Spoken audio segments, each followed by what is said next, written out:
Hello, everybody. Welcome to Portside Art Center's Artists at Lunch series. My name is Claudia.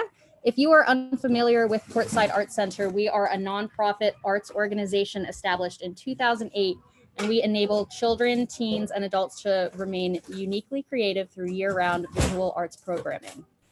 Today, we have our friend Sarah Eberle speaking with us about her artwork. Sarah is the general manager at Cherry Street Pier, which is an arts and culture space in Philadelphia. She has worked at numerous galleries throughout the United States, and her artwork has been shown at various galleries, both nationally and internationally. So welcome, Sarah. Hello. Thank you for joining us. Thanks for having me. I'm going to turn the mic over to you. Awesome. Hi, guys. Thanks for coming. Appreciate it. Thank you. Big thank you to Portside for asking me to do this. I'm just going to go ahead and get right into it. I'm sort of going to explain the arc of my artistic career. I was a very active artist in my early 20s through early 30s, and then had a child in my late 30s and sort of took a little hiatus, and now am very much back into the swing of things. So I'm just going to kind of start at the beginning and go all the way through. Let me share my screen.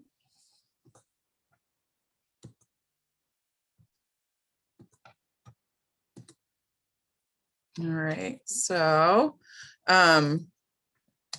I trained as a painter originally. I attended UC Berkeley in California, and I worked primarily figuratively. My work is very much about femininity and how women are perceived in the world, and that theme has sort of carried throughout all of my artwork, and still persists to this day, but it's very different than when I was in my early 20s. My views on femininity and how women are perceived have changed. So this is a very early work, and I'll just kind of scroll through a couple of these really quickly.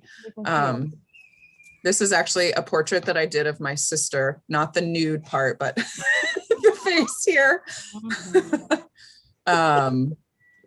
And some more, you can see that I really did a lot with the with the nude female form in my early days. This is a piece that I painted very early on when I moved to Philadelphia. So I grew up in California and I moved to Philadelphia a few years out of college. I think I was 22, something like that. So when I first moved to Philadelphia, I started a portrait series. So this is one of them. This is another. This is a portrait of my roommate. She was not a horse. She just had a horse mask. And then this is a portrait of my friend Trevor. So I very early on became interested in pattern and color. You can kind of see it in the figurative work. And then as my career developed, I sort of started to discard the figure and just focus on pattern and color. But also when I first moved to Philadelphia, I was a poor, starving artist. And so I had to seek out alternative materials. Paint is super expensive, as I'm sure everyone knows. So I found an unusual resource. I started making paper sculptures that were very much influenced by origami and kirigami. And I kind of blame my brother for that. He was really into origami when we were kids. So I think it was the influence of that sort of made my brain work this way. And then in terms of finding materials to make these sculptures, I started collecting toilet paper wrappers. So when you go into a bar or restaurant, the toilet paper is required to be individually wrapped for sanitation reasons. So I snuck into bathrooms of bars and restaurants all over the city and collected the wrappers from these toilet paper rolls. And I still have them. I still collect them. Like, here's a stash. But I just think that it is like this really beautiful source of paper that's really forgotten. And it's like kind of the lowest trash of the low, I think, because you find it in the bathroom stall trash cans. But I just thought it was like this beautiful resource that wasn't being appreciated, and it was free, at least free to me. I'm sure there are many restaurants around the city that are like, oh, I got a fine from the health department because my toilet paper wasn't individually wrapped. And then people all over the place started collecting toilet paper wrappers for me. They would like find weird ones or really pretty ones, and I would get them in the mail. So I would have random, and it wasn't just people I knew, like people I knew would tell their relatives. So I would get like a random package of toilet paper wrappers from someone I didn't know. And I would just collect them. So I have this huge stash of them. I got a package from someone in Germany. I have no idea how they knew about my project, but really, really cool. So this is kind of one of the paper flowers that I made. Here's some other ones. You can see these ones have the writing, it says Angel Soft on them. There's a view down into them. So I made these paper flowers and I started creating different installations out of them. So I sort of used the same materials and recreated multiple installations using AstroTurf. So this is actually an installation I did at Rebekah Templeton Contemporary Art, which was my gallery. Sarah, I have a question. Yeah. So I noticed I can. Sorry, there's feedback. Right? We don't hear your feedback. Sorry. Is that purposeful that you left the text on all of those flowers, like as a sort of juxtaposition between like toilet and like waste and trash, and then like these beautiful flowers? Yeah, I wanted people to know or at least be curious as to what that paper source was. So I left the text. There's some of them that don't have branding or text on them, and I used those too, but I really liked that juxtaposition. And you could sort of, I mean, it's sort of a comment on my self-esteem as a young artist that I'm like making these beautiful things out of trash. In my commentary on what it feels like to be a woman, you know, I was, and I also tracked where the toilet paper wrappers came from. And I often wrote down like a quote or something from that night that I collected them that particularly stood out to me. So a lot of these pieces are named some random phrase that someone said that stuck out to me. And then here, what we're looking at is an exhibition that was up in Brooklyn called Fit for Habitation. And this was a collaboration between 5 women artists, and we were all sort of exploring the concept of home. We were all relatively young, living on our own, either in New York and Philadelphia, and sort of in that young adult phase where you're sort of nomadic, moving from apartment to apartment, and that concept of the security of home and kind of gets lost. So we made this exhibition that was all about recreating that feeling of home. So what you are looking at is we built a false wall inside a gallery space and then built this facade of a house on the false wall, and then created this front yard in front of it. And so I'll show you a couple more shots of this installation. We had this little pathway from the AstroTurf and window boxes.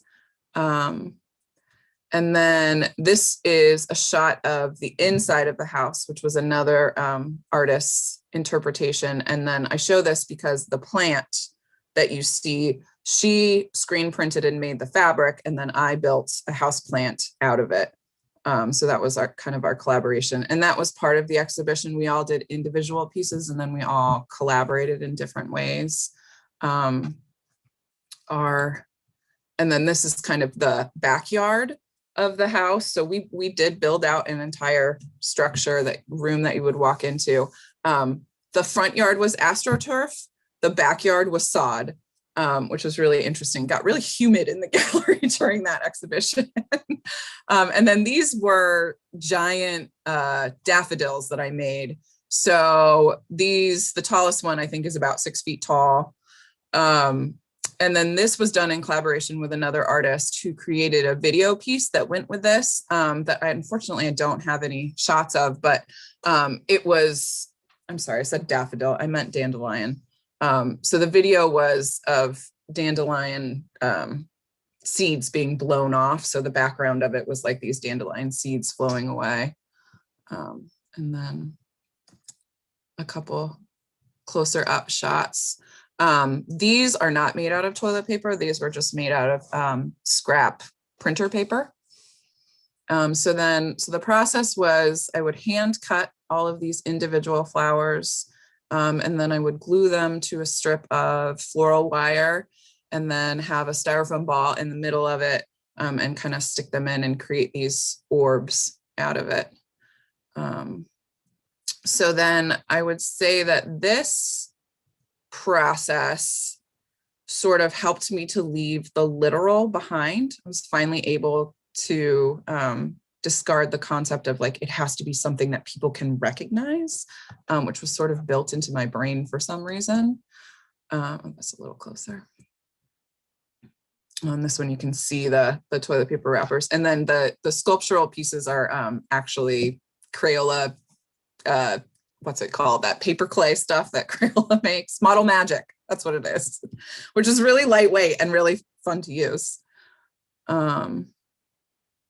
So then I kind of left the literal flowers behind and began making these orbs. Originally, they were kind of on stems like a flower was, and then eventually I lost the stems and they sort of hung either suspended from the ceiling or attached to a wall or coming out of the floor. And they were all varying sizes. The bigger one is probably like 2 to 3 feet, and then all the way down to like little tiny baby ones. They're beautiful, Sarah. Thank you. I was just going to say, please interrupt me because I will just keep on talking, and I really want to make it more conversational than me lecturing. Yeah, this looks like we purchased a lamp that looks very similar to that in the upper left hand from IKEA. From IKEA, I know. We put it together, but we never hung it, and it got all crunchy. But I'm looking back at it, I'm thinking we should take off all those things and let the kids make their own like interpretation of a big. Maybe that's something you can help us with the class. That would be really cool. That would be really fun. Yeah, I have to say, the day that IKEA released that lamp, my heart sort of died. I was like, I think my dad was the one that was like, oh yeah, I saw something just like that at IKEA. And I was like, no. But I guess you're on the right track if someone's mass producing something that you're making or something similar to what you're making. Yeah, that's beautiful. Thank you. I have a couple more shots, I think. This is another one I did. Oh my God. Wow. So what did you use for the centerpiece?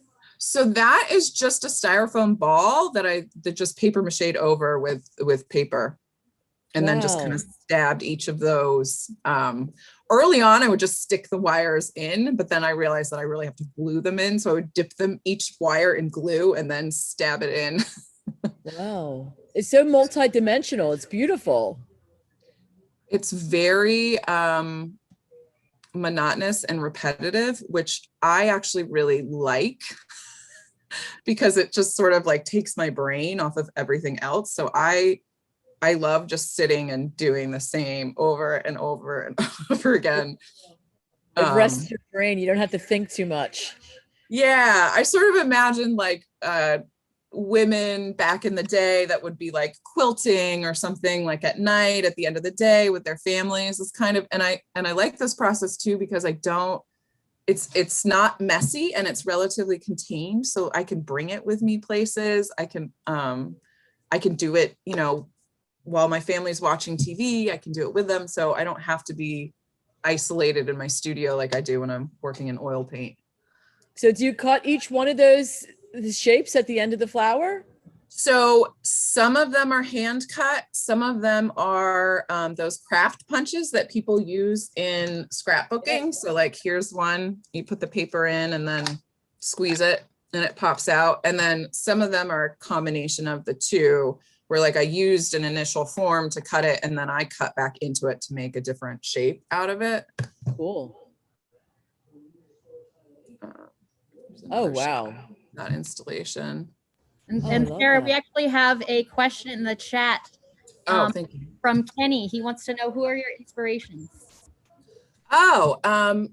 Good question. So I was thinking about that a lot before this talk, and I don't have any. I think my inspirations aren't necessarily like aesthetic inspiration. They're more of conceptual inspiration. So the two Philly artists that I'm really love what they do and what their work is about is Judith Schechter, who does the amazing stained glass work, and the subject matter is a lot of times she's doing like it reminds me of like illuminated manuscripts kind of style of stained glass, and conceptually it's very modern though. And then another one who's not very well known, who I actually showed at Rebekah Templeton when I ran that space, is Erin M. Riley. And she does tapestries, these amazing tapestries, but they're very, the subject matter is like a car crash, or like someone passed out at a party. They're like these beautiful tapestries of these really uncomfortable images, like prescription pill bottles or something. So I'm really interested in how, in the intersection between craft and fine art, and what concept does, like how the concept behind the piece is really what is transitioning it from what some people would consider craft into what some people would consider fine art. And so I'm really interested in blurring that line and using craft techniques to create fine art. Primarily, I look at, and then like the process is very much inspired by origami, kirigami, kudusama, Japanese paper cutting and folding techniques. So like you can see, I wish I could point, but I don't know if you can see my cursor, but this one right here that's a kudusama ball. So it's just taken directly from like an ancient Japanese technique. What's next? There's kind of like a close-up one where you can see, like you can see the barcodes. So then from here, I don't know where my next picture is.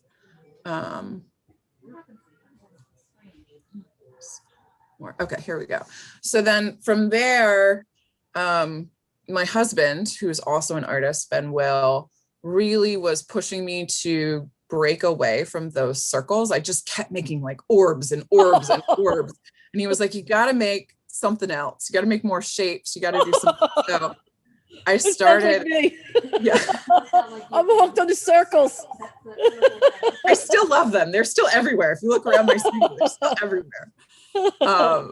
And it's sort of interesting because like the process itself, no matter what shape you put in the middle, it becomes round just because of the way it's being done.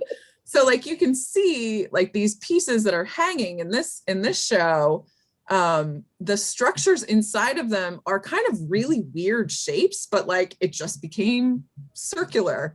But this show was a part of Citywide. I don't know if anyone remembers that exhibition. I think it was in 2017.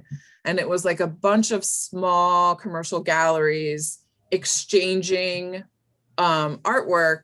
And it was, instead of the artists that they show, it was exchanging artwork from the people that ran the spaces. So Ben and I were asked to do a show at Grizzly Grizzly, and then Grizzly Grizzlies, which is in the 309 building with Vox Populi.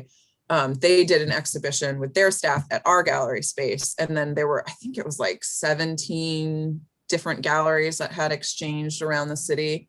and then all kinds of programming associated with it. It was a really cool concept. So they invited Ben and I to do an exhibition, and we decided rather than doing, a 2-person exhibition, we would collaborate for the first time. I think we were married at that point, and we stayed married, so that's a good sign. But this, you can see, he sort of was able finally to really push me to do different shapes. He always jokes that like this exhibition was not really a collaboration. It was me telling him what to build for me so I could put my form on, but I thought it was collaborative. Ben, you can correct me. I know you're here. You can correct me. So this is sort of my favorite piece out of the show. Ben was working primarily in styrofoam and duct tape and creating these really elaborate sculptures. And then I came back in with my toilet paper flower things and created, this one was sort of like an armor around this picture from a notebook. I think it was his dad's notebook from the 70s that we took the picture from. And then I think I have a couple more shots. Yeah. So this is kind of a full shot of the gallery space. And then what kind of wire do you use, Sarah? It's just floral wire. So it's like that green wire that you get at the craft store.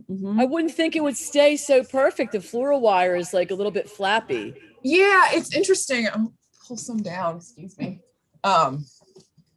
This is all, these are all, this whole jar is full of little sticks of floral wire that I cut, and the biggest pain is keeping it straight. But once you get it straight, it kind of holds pretty well. Good. So then this is another one that I thought was really interesting. This is like you really see Ben's work in the structural shape of it. And then I sort of just added my floral armor. There's a close-up of that one. Wow. So we it was interesting because we were both working in found materials at the time. So this is all styrofoam that we gathered from people throwing things away and from gifts that we got. And he would cut it and build it into these shapes and then paper mache over it and then paint into it. And then I would go back on and add these little flowers to them. That's awesome. You got the chance to collaborate with your husband. That's really cool. I had a great time. I loved it. It's good having something in common like that. We actually met curating an exhibition. So I would say that art is like what brought us together. And he is my studio mate and my harshest critic and my most productive critic. Sarah, I'd like to talk to Kelsey and see if we would like to ask you to be our resident artist at our gallery one month. I would love that. That's awesome. Yeah. All right, cool. We'll set it up. Cool. I'll be, it'll be an easy commute from my office. What's she saying? Yeah. So then... You must spend 30 hours a week in there though. I think I got that covered. You'll see what it's like. Yeah, exactly. Just work from our gallery. Just bring your computer. Yeah.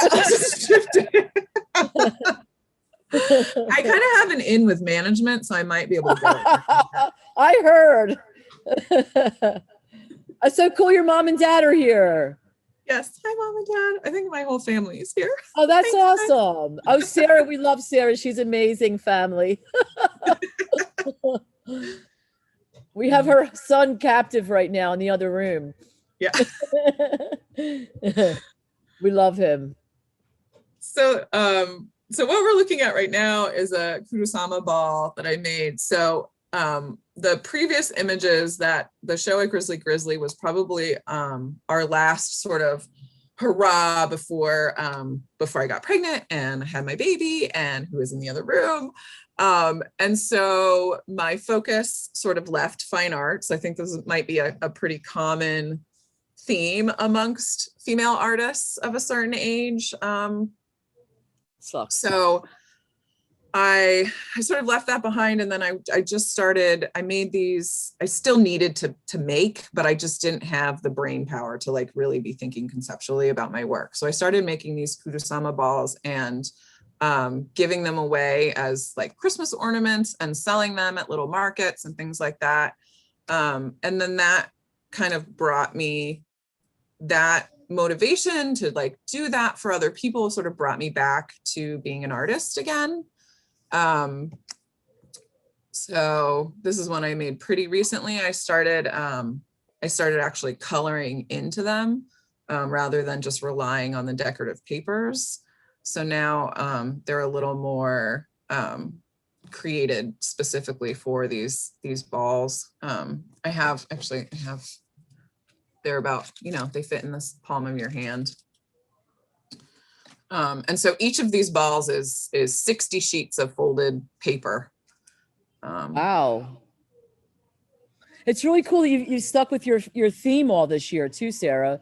Like a lot of people, myself included, we go, it's like, oh, these are cool. Let me do this for like 5 years. And like, I'm done with doing that. Metal, let's weld that together. And it's like, oh, these circles, let's put that together. And then it's just like, it's really cool that you've stuck with, and you keep, perfecting it and modifying it. And you're actually really changing everything, but within the same compartment, if that makes sense. Yeah. Yeah. That's cool. Yeah. I would say thematically, my work has stayed pretty consistent. But you can show such an evolution though. Yeah. Yeah. I was going to say, like in my early days, I was all about like sexuality and how men perceived women and, all of that stuff. And I've sort of grown out of that a little. I'm in my 40s. Like, I'm not, it's less of a priority in my life. And so now I'm sort of, I didn't know you were in your 40s. Yeah. No, I'm thinking like 35, 34. Let's go with that. I like it. You know what, Sarah? Looking at your art reminds me of the Salvador Dali exhibition I went to with my mom several years ago. Goodness, over 10, I guess. And I really loved the way it was set up because it started with his most earlier work. And then you could see like almost like what mood he was in what year, or perhaps what drugs he was doing or not doing, or his state of mind. And you could see his art like transition. I mean, with your gallery showing, it would be really cool to go along with that theme, perhaps if you still have some of your old stuff, even like photographs of it, and like show your evolution of your art. I think that would be amazing. Yeah. You know what? I've always wanted to make these Kudasama balls by having other people like either decorate them or fold them or like, and then put them all together. So that might be fun in the gallery space. So then basically once I started making these, I think I wrapped my head around the idea that I have time to start making art again. I can start making art again. So this painting I'm showing because it was sort of a transition that helped me combine transition from strictly painting to where I am now, which is I call it painting with paper, but using cut paper to create other pieces. So this is kind of some of my early, more design, more literal paper paintings. It's a little close up. And then I was also playing with depth and shadow boxes a lot. So a lot of these layers were kind of building out. There's another one. You can kind of see how they float. There's another one. This is just layers of paper on glass. And so I started getting more and more interested in abstractions and the negative spaces around my flowers. It's just a close up. And then this is some tile work that I had done. But you can see, there's that one again. Oops. There we go. Am I going backwards now? Let me get through. Possibly. There we go. We have a question, another question from Kenny, Sarah. Yes. He's wondering if you've ever tried old book pages. I think this was related to when we were looking at the more 3D work. Oh, yeah, you know, I haven't. That's really interesting. It's funny because I used to share a studio with an artist, Gina Valentine, and she used old book pages a lot. And I almost think that that's why I never considered them as a medium, because she was using them so prolifically. She also used to use old player piano rolls that I thought was so cool. If I could get my hands on those, I would definitely play around with that. Okay, so here we are at today. So what I sort of started doing again is making these floral shapes out of cut paper. So these are made again using those paper cutters and then cut and then put back together again. But I started getting a lot of really interested in the scraps. So I made these, I have a bunch of them. I have, you know, they're these little, they're like a little physical piece of paper. And these are actually eventually going to go on the piece that's behind me that I'm working on. That's an in-process piece. So these are meant to go on here eventually. But I'm showing these pieces because these specific ones, after I made these, the negative space around them from the scraps of paper, some over, I just thought were so beautiful, almost more so than the objects themselves. So I started using those, and that's kind of where I am today. So this is one that's using paper and then it's painted back in. And this one I'm playing with layering. Some of the white that you see is the canvas. Some of the white that you see is white paper. So it kind of really messes with your depth perception, which I'm really interested in, and how the colors play against each other and kind of fool the depth perception.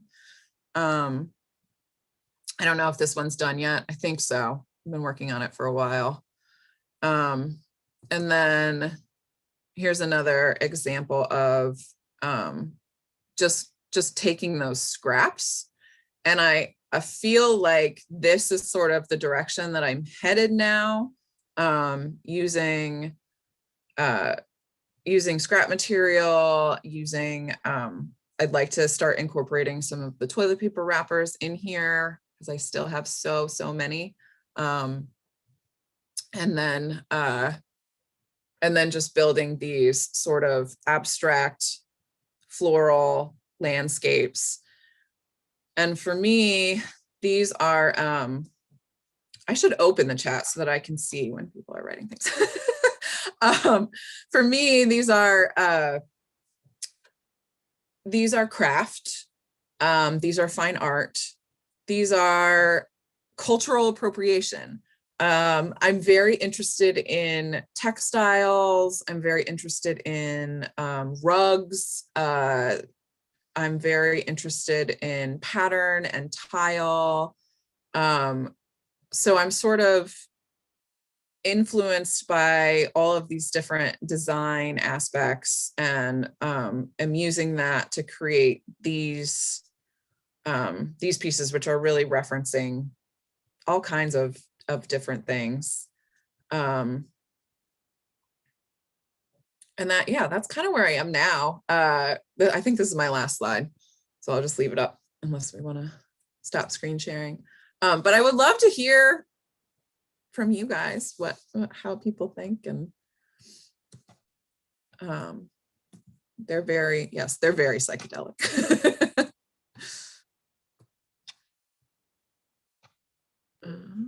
That's awesome. It's so cool to finally see your work, Sarah. And I hope that you can be one of our artists in residence. That would be so cool. Do you have anything else lined up? I know it's a weird time right now for artists and, well, for everyone. But do you have anything, any future plans? Well, it's funny because I feel sort of like I'm an emerging artist again. You know, I feel like this is my, like I really just got back into it over the past like year or two. So right now I'm really trying to build a portfolio that I can then start to approach galleries with and really try to do this artist thing again and understand that you can be a mom and an artist. Right. I guess you know, it's all consuming when your child is like at those younger ages, but Ian is now 5 or 6, so he's at that age where he's like in school and you have more time for yourself, right? Yeah, and we gave him his own little studio space in our studio space. So he has a little corner, he has a table, he has an easel, he has his artwork up on the walls around us. So we can go down in the studio as a family and all work together. Can we see it? Or is that too much to ask? Can we? Yeah, here, let me stop sharing. It's a studio space, so it is a mess. Understandable. But you can see this is Ian's little area over there, and then some of my work on the back. This is my wall of paper and balls and all kinds of stuff. And then my husband's studio space is over in the other corner, and he does a lot of music too. So we're all kind of. What kind of art does your husband make? Right now he's doing painting, but he did a lot of sculptural work too. I think we both trained as painters, and then we both went through this found object sculptural period, and then now we're sort of both back to 2D work. And he's doing more in-depth like oil paintings, and mine's a little bit. I like that I can just stop and run away and go deal with something if I have to. So that's why this particular medium really works for me right now. But yeah, it's fun. We get to work together as a family. That's pretty adorable. I love that. Are you from California? Sort of. I was raised there. We moved to California when I was 3 years old. And I was there, I think I was 22 when I moved to Philadelphia, somewhere around there. So I've been in Philly. I think at this point I've been in Philly as long as I was in California. So Ben says I can't say I'm a Californian anymore. You grew up there. You've got that West Coast vibe. It's a compliment. I think so. I think I'm pretty mellow. He says that I've sort of lost that over the years. I'm getting the I'm not angry, I'm from Philly vibe. Yeah, exactly. That angry East Coaster in you. Yeah. Well, I don't see it. Well, you know what I like about East Coasters? They're just honest. You know exactly what they're thinking. In California, it's like, oh, hey, so nice to meet you. And you never know, is that genuine or is that just the California vibe? But out here, like, you know how people feel about you. I like that. I was stationed in San Diego. And I thought the exact same thing. I mean, I'm from Philly, and being stationed there and being stationed for 4 years in San Diego, I felt the exact same way. I'm like, okay, are all these people fake, or am I losing it? Yeah, it's so funny. It's like everyone's so nice, but then, Mm-hmm. I know it well. Here in Philly, we are not sugarcoating anything for you. If we don't like you, you know. Nah. Mm-hmm. And when we like you forever. It's like locked down so forever. True. You're never going anywhere. Yeah. It's so true.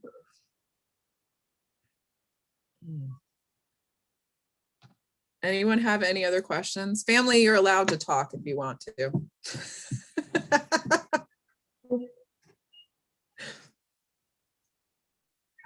How has running the Pier changed your art? If the Pier did? Oh yeah. How has the Pier changed your art? Yeah, definitely. I think it was taking this job was very good for my art career, being around it again. My professional background, I've been working in galleries, both commercial and nonprofit, since I was 18 years old. And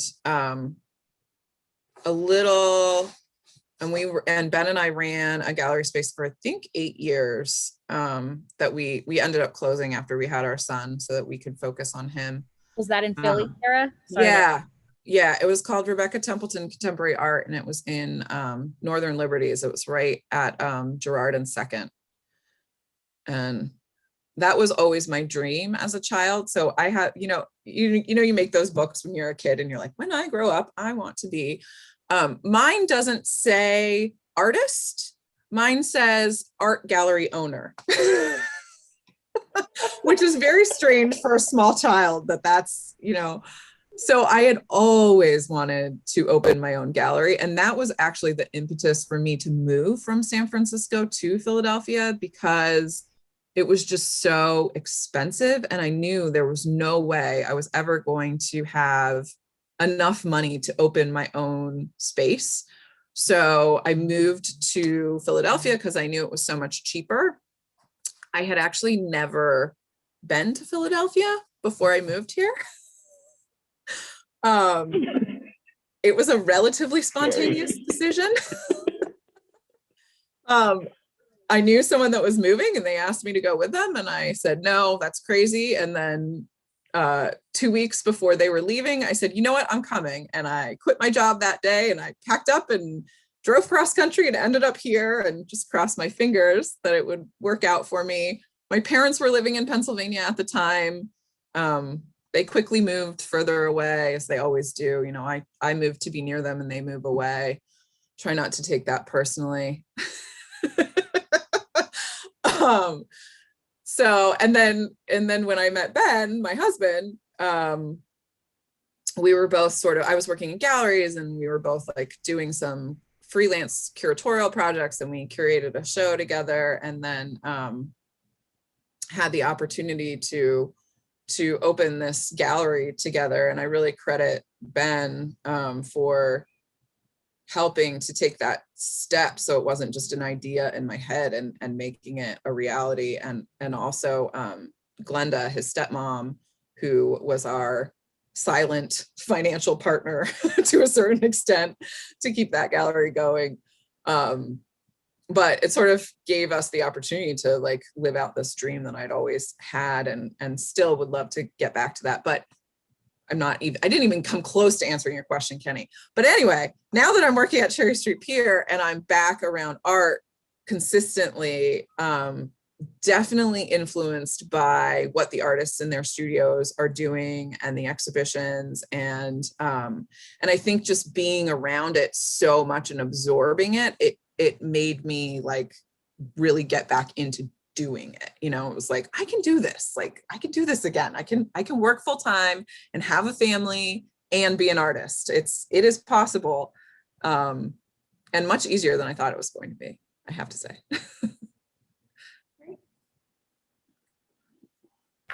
Yeah, it's a hard thing to do. So props to you, having a full-time job and a family. That's awesome, Sarah.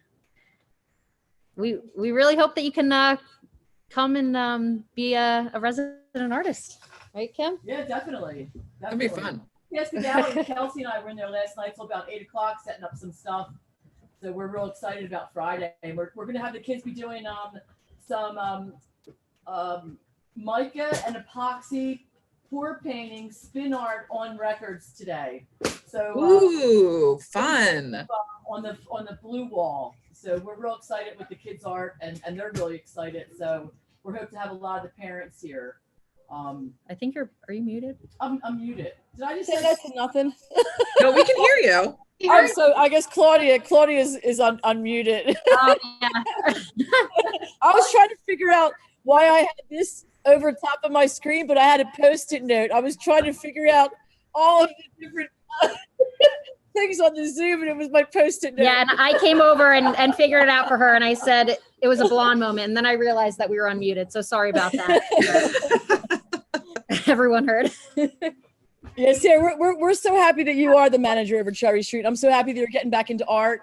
I'm so happy, about all this good stuff. We really feel very blessed that you are the manager and that you've been so patient and giving and caring with us. And It's really, it's Aw. awesome. You definitely fit the position beautifully, and I love your art, and which makes it even more like if you had just like a regular person like running an artist gallery, it's like, ah, yeah, whatever, you know. But when you have like a real artist, you know, running it, and you can appreciate it, and the artist can come to you and talk to you about different mediums and different things, and you actually can understand like what we're talking about. It's like sometimes it's when you're doing art, it's like sometimes it feels like you're doing something that's like a foreign language, because you talk to your like your regular friends and they're like, I'm like, oh, I'm doing this sculpture and I had welded this part and grinded that and did this, and like they have no clue, like can't wrap their mind about like what you're talking about. And when you talk to an artist person, like that's been my saving grace here at the port side. It's just like I love my friends to death from my past job, but like it was very difficult for me to get any kind of like artistic stimulation from them,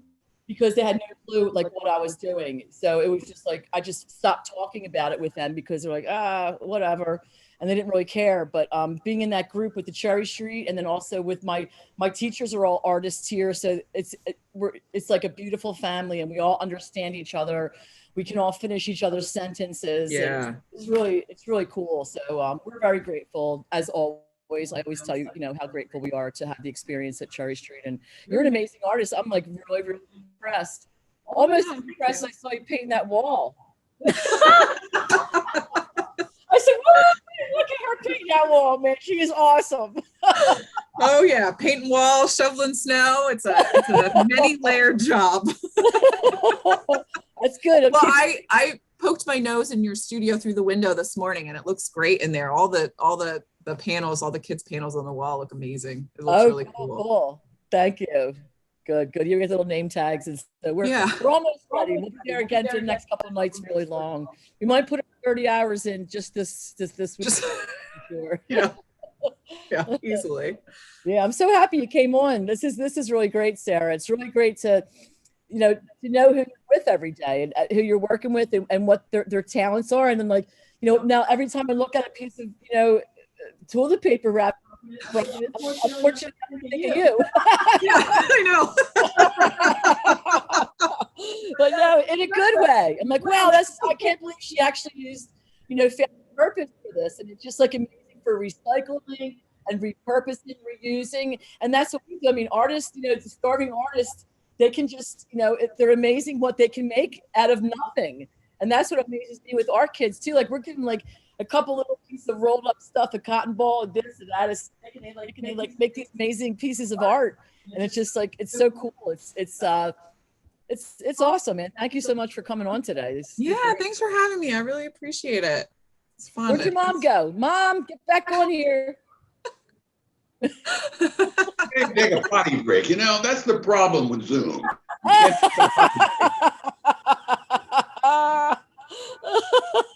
That's okay. It's so cool your family's on here too. It's family support is everything. God bless you, man. That's awesome. They're the best. I'm lucky. They're gonna keep them. There was a period where we did not collect toilet paper wrappers. It's not. But after that, no, that's what you do. You go in the bathroom and you, what do you know? Oh, I got a toilet paper wrapper for my daughter. What? Unfortunately, that's the one thing here at the port side we no longer accept is the toilet paper rolls, because we just feel like this isn't good. So the last couple of years, we're like, because everybody wanted to give us like all these, we get bags and bags of toilet paper rolls, and I just ended up throwing them out. But I was just like, now we just say, please no toilet paper rolls. But that's I have a ton. No, I'm just kidding. Yeah, but that's awesome. Good for you, man. I'm still figuring out how to use toilet paper rolls. Quilling, maybe. Are you familiar with quilling? That like twisting little paper. Oh yes. I'm trying to figure out how to quill with toilet paper rolls. If you figure it out, let me know. Awesome. I was thinking that before Sarah acquired a husband who could do these mechanical things for installation, she asked me when she was still in high school to cut a wooden chair so that she could attach it so it would emerge from a painted canvas. Oh wow! Oh yeah. It was marvelous. It was hard to transport to various things, but so when I met Ben, I actually have a picture of that piece, Dad, somewhere. Here it is. There's the chair. Oh, wow. Do a painting in high school. That's cool. Very cool. I remember one about a window with somebody coming out of the window. That was one of my favorites. I did a piece in high school where I cast my arms and then I had my arms reaching out of a painting. But when I made the mold on my arms, it took so long to dry that I ended up going to sleep with the molds on my arms and woke up in a panic, like, So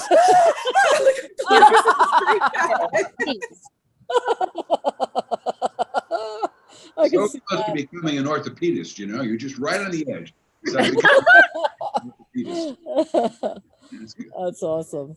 That's funny. We're very proud of her, as you can tell. Oh, that's nice. When are you going to come to Philly? When she has her artist in residency at our Pier, at our gallery. When is COVID dying? You know, I mean, that's what's keeping us back. There you go. Yeah. A good reason. What are you guys artists? Where do you live? Linda is an artist. We live in coastal North Carolina. Ah, so not too far.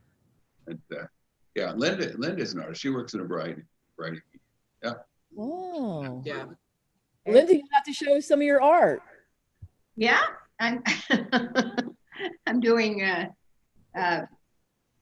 working in clay and doing necklaces and things like that right now. So nothing. She's gone to the craft side, you know. I'm going to the She was craft in fine side. art and she slipped over to the craft side. I've always loved creating and love creating with Sarah. So That's awesome. Maybe I you have can a be very one of our vivid art memory artists at from- lunch. Yeah, give a talk. I said I have very vivid memory from my childhood of my mom painting these beautiful purple flowers. Like I can picture what she Wow. painted. I was probably like 7 years old at the time, but it obviously like influenced my whole life. Yeah. Maybe you My can get a spot artwork in probably their, still looks like that be piece. careful what you do when they're young. You never Yeah, good job, Linda. maybe you can That's get a spot awesome. in their family studio. Yeah, that's right. Be the No. next collaboration. We'll do an exhibition, Yeah. mother and daughter. Go. Yeah, that would be awesome. How cool would that be? That would be great fun. Yeah, that's a total evolution, a generational evolution. We could Very do cool. We'll talk. that. Does anyone have any more questions for Sarah? All right. Well, Sarah, Thanks thank you so everyone much for joining coming. us. That was amazing. We love you. We love Yeah. Fun. your stuff. And we look forward to having you as an artist at Portside. Fun. As Love an it. Yeah. Yeah, we have the saying here at the port side. Well, one of the sayings is if you say no, you have to go, which refers to the children. But our other saying is, I just forgot it now. Oh, till death do us art. And Sarah had us print up all these coffee cups for Christmas last year. And I think we're going to copyright it unless someone on YouTube Cute. from us. Yeah, don't steal our ideas. Yeah. But yeah, it came out really cool. It's like till death. Oh, here they are. Oh, that's awesome. cool. Yeah. Oh yeah, to death do we art. How cute. Yeah, man. That's a true artist, right? Awesome. Well, thank you everybody for coming. This is a great showing, and it's such a beautiful family. What do you call it? What's the word I'm looking at? Dynamic here, and having your family support, and that means everything. So thanks a lot, William and Linda. You guys are, made my day to. Sarah's really lucky to have both her parents, and it makes me think of my family that's going right now, and I know both my parents would also be on the tube, so that's really great. We really appreciate you all coming in. We look forward to seeing you at the gallery as soon as the COVID is over. Yes. Thank you everyone for coming, and thank you, Sarah, and join us for our next Artist at Lunch in 2 weeks, featuring a fashion designer and a teacher at Portside, Madison Chamberlain. Ooh, exciting. Yay. All right. Thank you again.